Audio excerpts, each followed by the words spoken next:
Hey everyone, it's Alaskinbobsled here. Today we're going to be diving into a topic that's been making waves in the Dead by Daylight community for a while now. Twitch shirts. You've probably seen it on Twitter, Twitch chats, maybe even debated it with your friends, but there's a lot to break down here. So, what are these shirts? And why has something that was supposed to be a fun, rewarding cosmetic turned into such a heated controversy? Let's get into it.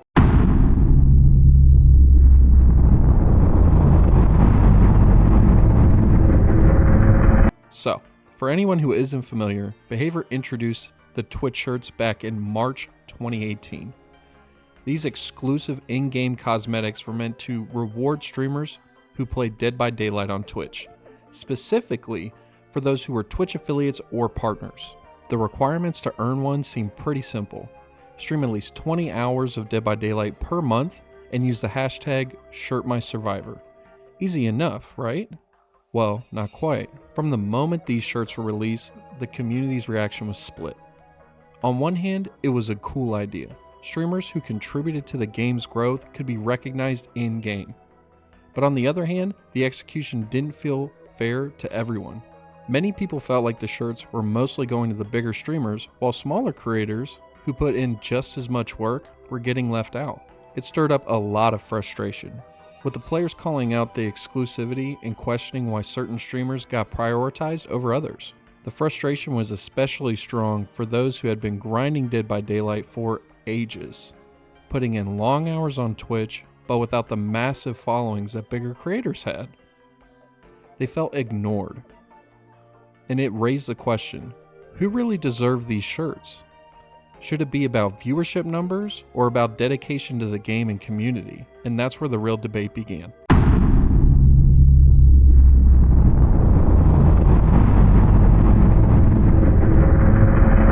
As the shirts started appearing in-game, a wave of toxicity hit the community. People without the shirts often found themselves being mocked or belittled.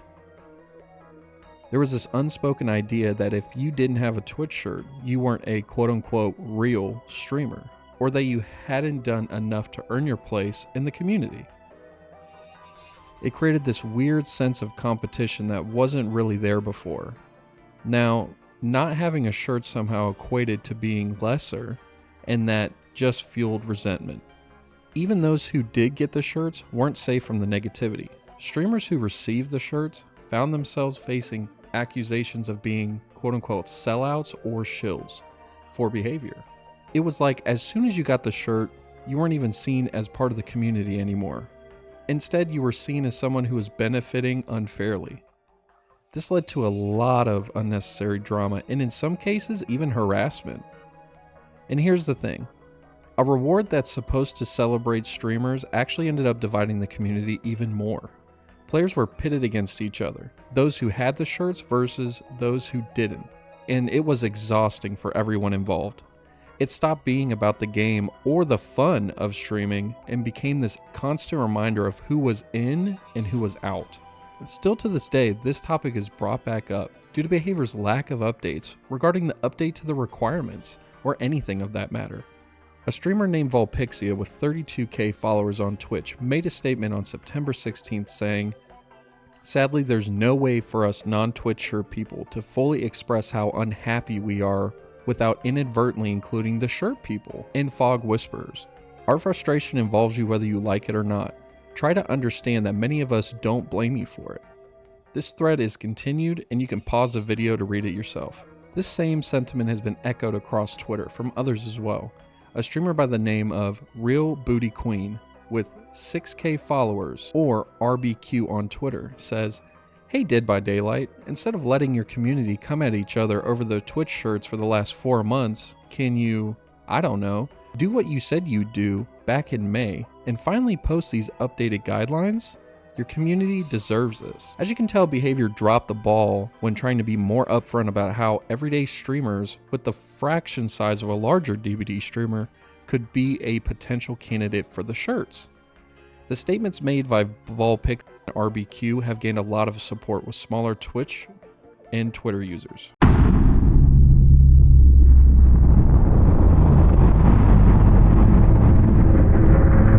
One question question that often gets overlooked in this whole debate is whether the Twitch shirts actually helped grow Dead by Daylight's audience. After all, the initial goal was to encourage streamers to showcase the game, bringing in new players and keeping the community alive and kicking. So, did it work? In some ways, it did.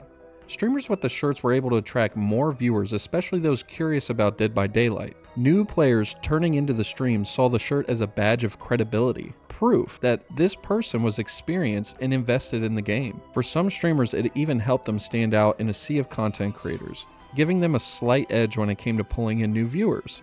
It was a marketing tool, plain and simple. But here's where the issue lies. Did the shirts create long-term growth, or were they just a short-lived boost for a few? While some new players joined the community, the controversy and division it caused may have actually turned away others. The focus shifted from showcasing the game to focusing on who had the shirt and who didn't, creating a toxic environment that may have put off potential players. Instead of uniting the community, the shirts inadvertently created more division. So did the shirts help Dead by Daylight grow? In short term, maybe. But the long-term impact, especially when factoring in the negativity, is a bit more complicated.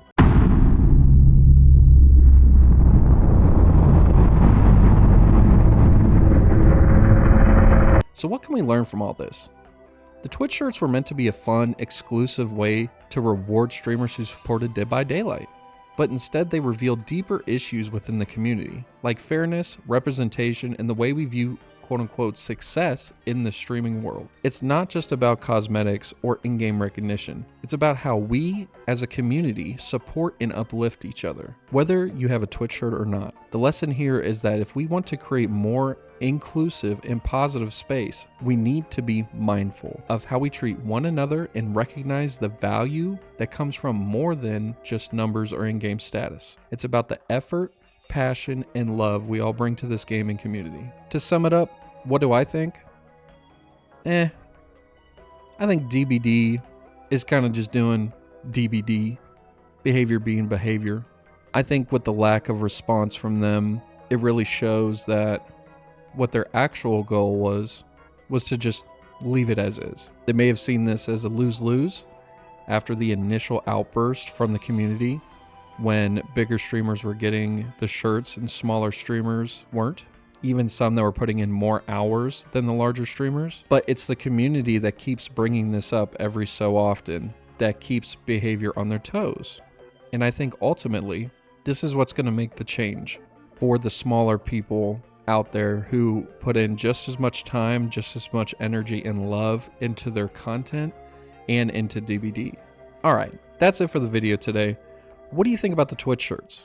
Do you think they cause more harm than good, or do you see them as a fun reward for streamers? Let me know your thoughts in the comments below. Thanks for hanging out with me, and as always, I'll catch you next time.